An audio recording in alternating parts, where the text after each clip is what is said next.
Welcome back. I am very excited now to announce that Yasmine Arsalane will be giving a keynote about some of the major findings from the IEA's flagship report, The World Energy Outlook, which was published on the 27th of October. This year, the report used the latest energy data and market developments to explore key questions about the global energy crisis and how we can overcome it and stay on track to limit global warming to 1.5 degrees Celsius. Yasmine is the lead on economic outlook for power for the report, and today she'll be sharing some of the key insights of the 524-page report. So she'll be sharing a presentation with some of the results, and you'll have the chance to ask questions. So be sure to write down any questions that you have throughout her presentation. Yasmine, thank you so much for joining us. Thank you for the very kind invitation and the opportunity to share with you the key findings of our flagship report. Okay, so you should be seeing the presentation now. So what I will try to do today is actually in 20 minutes or so summarize the key findings of our flagship publication. So as mentioned, it comes at a very, very pivotal time. Well, we've all seen the global energy system is going through a major turmoil, which can be actually considered to be the first truly global energy crisis. We all see on a day-to-day basis the negative impact of Russia's invasion on Ukraine. We see it on people, we see it on economies, we see it on energy markets. So what we tried to do is, in our publication, is to look at what kind of response government, businesses, and people can give to this crisis, and focusing on two key issues. So one key issue is, first, is this crisis going to slow down or accelerate clean energy transition? And second question is, how can we secure resilient energy system in the future? What kind of energy system we have to build in the future, which would be much more secure, much more resilient? What kind of measures do we need? And basically, the summary to cover what are the hopes in front of us away from this crisis, and as we are also now entering COP27 negotiation, and what are the key challenges ahead of us. So let me start here with giving you something that I would call the heartbeat of the global economy. What you're seeing here is the historic perspective of how good or how not good the global energy economy has been going over the past 50 years. And so the more you go up, like really when you measure your heartbeat, the more countries you see hitting high level of inflation. So the reason of being worried, and really these flashing red lights, is what the graph tells you. Today, we are approaching 100% of countries hitting very high inflation levels. And we need actually to go back to the 70s, to the previous oil crisis, to see incredibly high level of inflations. Now, governments around the world have already spent and are spending over $500 billion to shield consumers from this increasingly high price, to shield companies, to shield families, to try to avoid this increasing risk of global recession. But one major and one important difference from the period of the 70s is that today, governments around the world have many, many more tools to address this crisis, and in particular, clean energy technologies. So let's have a look at clean energy investment. So if we look at clean energy investment since the Paris Agreement was signed in 2015, they have been growing, but rather at a slow pace. We've seen a first jump in 2021.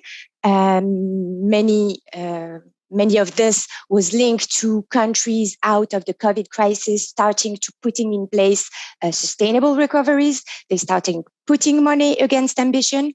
And now what has been happening over the past several months. And over the past year, we are seeing an increasing amount of policy being put in place, but not only policies, but the money backing those.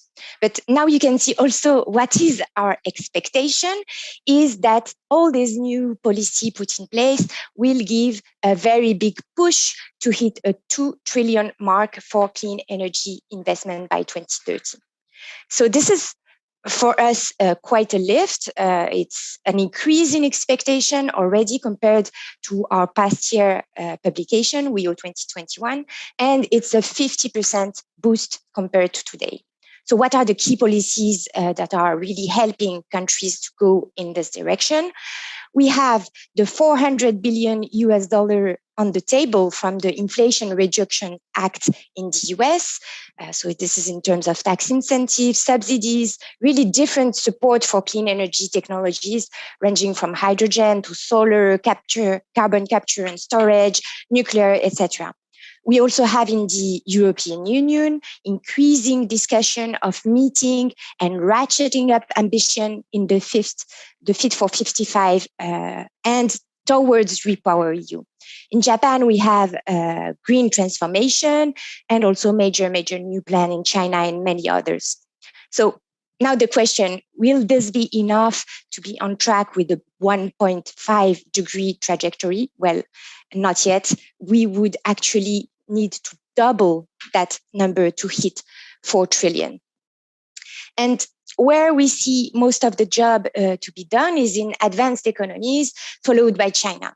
There is a lot of work to do to increase the pace of investment in emerging and developing economies.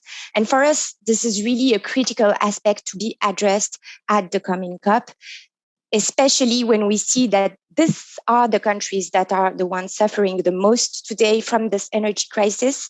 And we actually estimate that 75 million that had previously access to electricity will now be losing it this year because they are simply not able to pay the bill. And there is one sector in particular that is for us moving ahead and really turning the corner. This is electricity. You have heard, certainly, we have heard and read a lot of news of countries returning back to coal, mainly for energy security reasons, and to make sure that the lights are on for the population. And this is happening in Europe. We are also hearing an increasing amount of countries in Asia wanting to build new coal-fired plants. And for us, what is happening is the following. In 2022, as you can see here, it is true, coal had a muted growth in terms of producing electricity, but already solar and wind were larger than the increase in coal. And once you actually put in place the policies, the measures that are already approved, so this is the stated policy world we're talking about, the STEPS world, as we call it in abbreviation. So we can see that this is just temporary. By 2025, coal is going to be on a downward trajectory. And by 2030, we will see an even steeper decline. What is happening is very clear. Clean energy technology and solar in particular are becoming very cheap. Supporting policy like IRA are really even helping to make solar cheaper. And the expectation is that in the next 5 years, solar installed capacity will surpass that of coal to become number one in terms of capacity installed.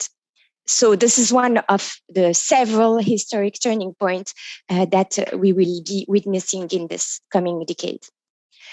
So by the end of this decade, this means that clean energy, not only solar, we see wind there, but also nuclear, that is helped notably by the restart of many reactors in Japan under the green transformation policies.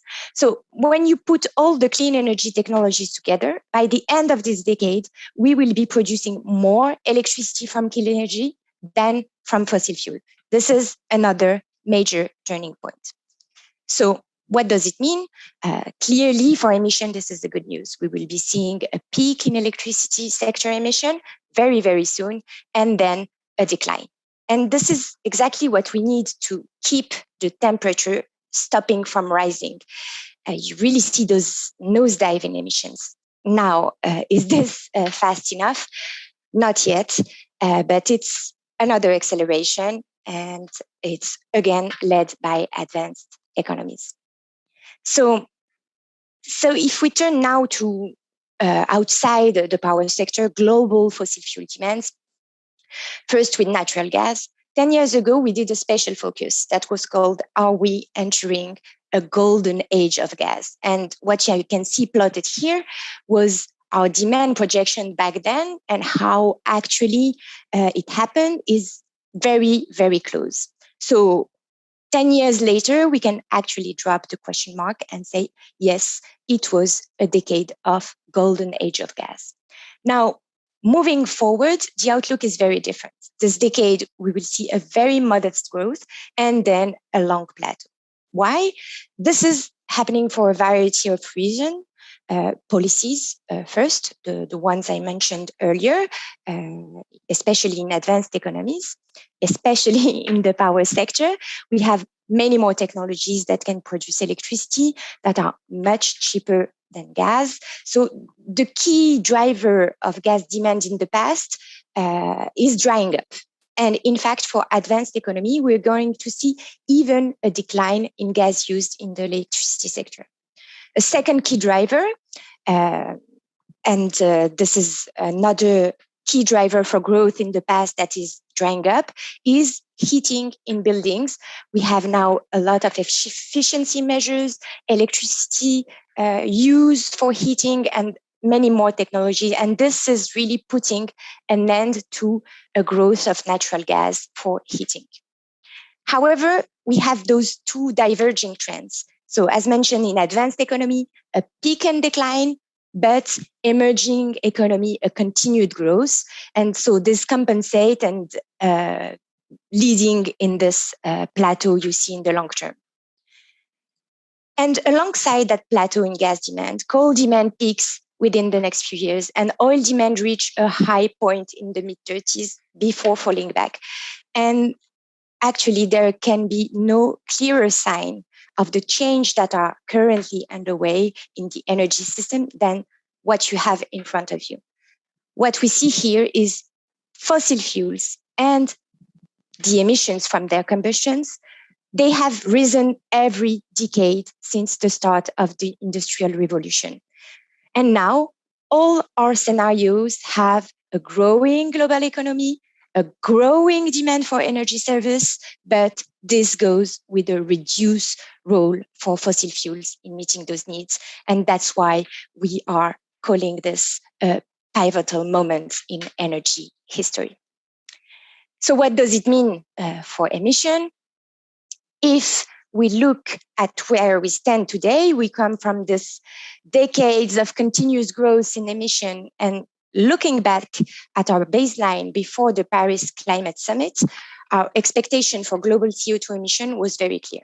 We were expecting a very steady increase in CO2 emission, with the world continuing to rely very strongly on fossil fuels, and this would have led to a catastrophic level of long-term warming around 3.5 degrees by the end of the century. Very unsustainable outcome. But as we saw earlier, we are now entering a peak in fossil fuel demand, and that's naturally associated with also a peak in emissions. And so in parallel with this improvement in key technologies and key policies that have already shaved around 1 degree. So we had 3.5 in our pre-Paris baseline. It brings this to 2.5. So obviously this is a better outcome than before, but it's still not enough to really avoid some severe effects of the climate change. Can we reduce it further? Can we shave another 1 degree of that long-term outcome? We have analyzed all pledges that are put on the table today. EU going climate neutral by 2050, India by 2070, China by 2060, etc., etc.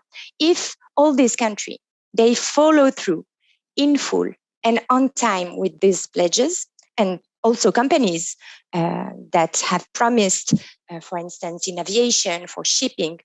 Well, if all this is met in full and in time, and this is a big if, then we can limit long-term rise to 1.7. But there is still a lot more to do to go beyond and close the gap between these announced pledges and the net zero emission by 2050 scenario.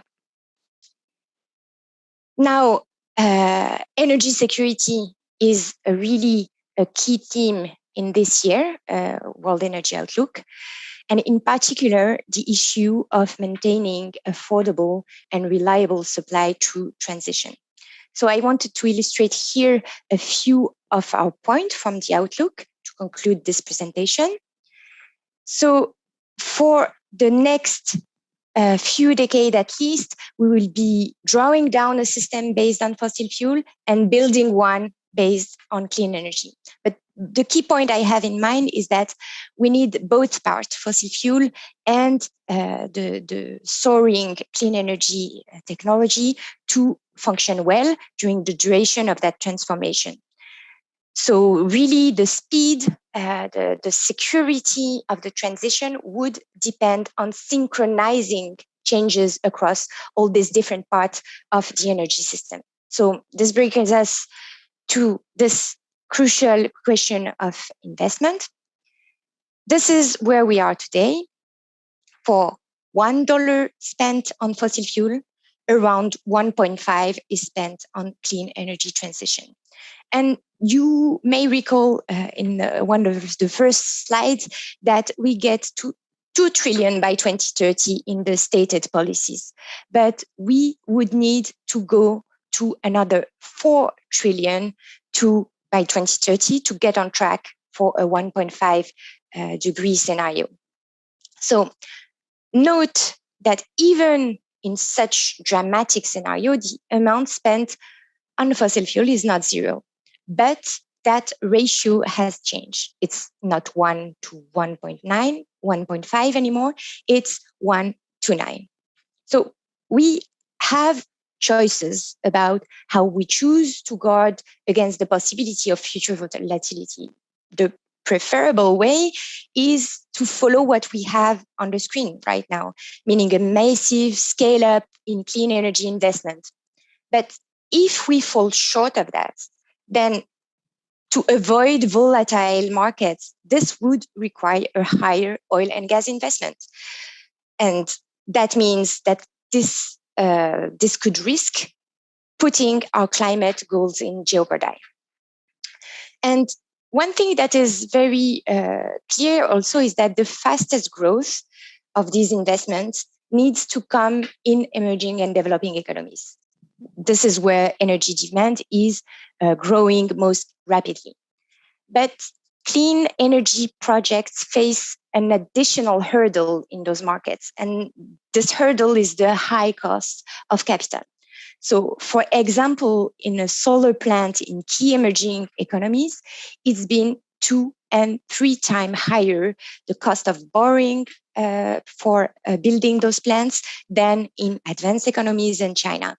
And actually, if we really want to secure transition across all the world, then we need to tackle the risks that would deter investor and financial flow for this kind of project in emerging economies. And actually, COP27 is a key opportunity for advanced economies to show the priority that they also attach to this issue, and in particular in the discussions on climate finance. So finally, we need to be very attentive to new vulnerabilities affecting energy security. We highlight a few issues in the book, but the one I want to focus here is the security of critical minerals and their supply chains. So it could be very problematic to swap one energy security vulnerability for another. Tomorrow it's gas, today it's gas, tomorrow it could be cobalt. it could be rare earth, and many of these minerals is very concentrated. They are much more so than the existing supply of oil and gas or coal. And our demand for those minerals is really going to increase substantially as we move through transition for clean energy technologies that are heavily reliant on those mineral supplies. So for example, in the net zero emission by 2050 scenario, demand for critical mineral increased by a factor 4 already by the end of this decade. So there's a lot of work to be done to scale up this supply chain and make them more diverse. So now to conclude, we've seen the damage done by Russia's invasion of Ukraine to people, to industries, to energy markets. But the government response to today's crisis opened up a more hopeful perspective, a real turning point towards a cleaner, a more secure energy system. We really need this massive surge in clean energy investment to keep the door open to a 1.5 degree outcome. Without that, we would need higher oil, we would need higher gas investments to avoid this renewed episode of fossil fuel price volatility. And this could put our climate goal at risk. So here you see also that this journey to a more secure, a more inclusive, a more affordable and sustainable energy system may not be a smooth one, but it's very crystal clear why we need to press ahead. Thank you very much.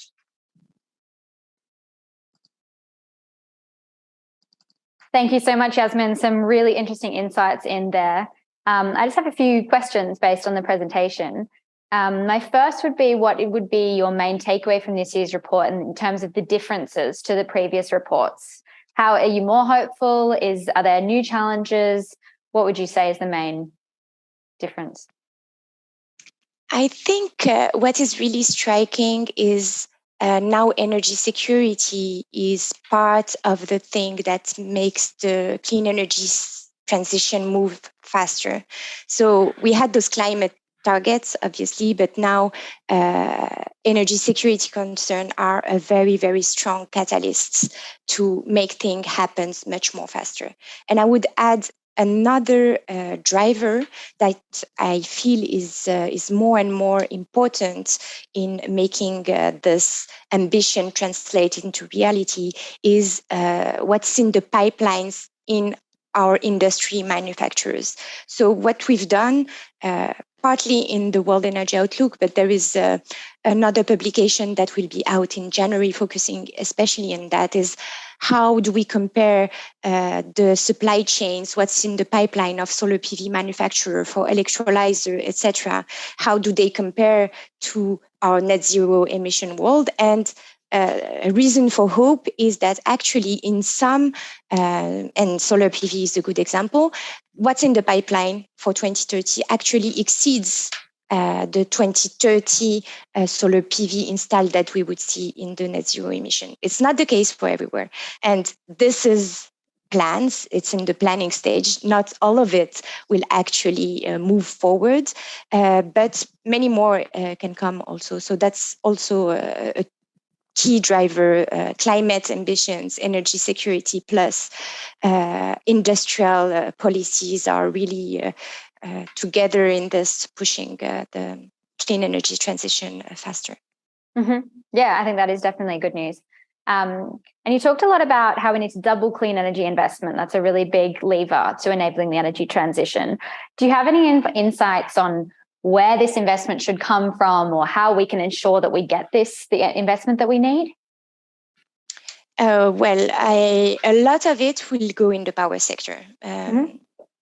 About 60% of this clean energy investment that we calculated is going to the power sector.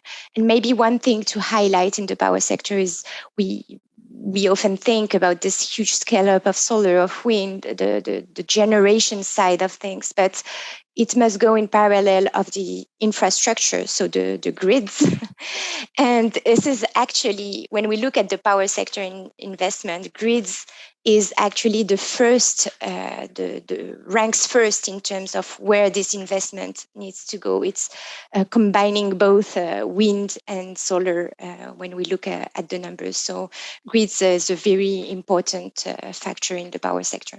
Mm-hmm. And we just have a question from the audience from Orland. What can local municipal utilities do to strategically plan in light of your findings?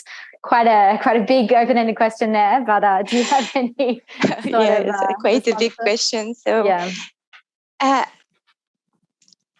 It's really difficult to answer, but I mean, we put a lot of numbers out. We put a lot of findings.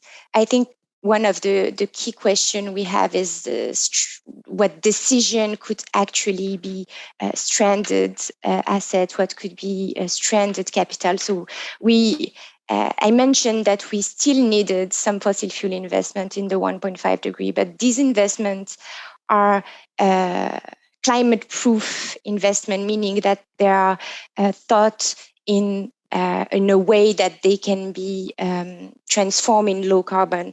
For example, pipelines that could be hydrogen ready. So I think that's one of the key findings. If there is still some investment during that transition that can be and needs to be made with the right balance alongside the clean energy transition, but they should be future-proof and climate ready. Mm-hmm. Absolutely.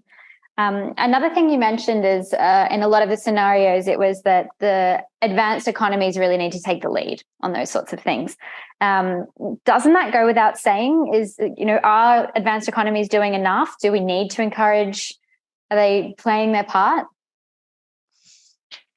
I think, well, what we saw in the power sector is really there's a huge push from all parts of advanced economies. But first, it needs to go beyond. Most of the policies are focused on the power sector. And of course, it's a good news to have a low carbon power sector, low carbon electricity. It unlocks possibilities for all parts of the energy system. But first, in advanced economies could go could push much more in other sectors.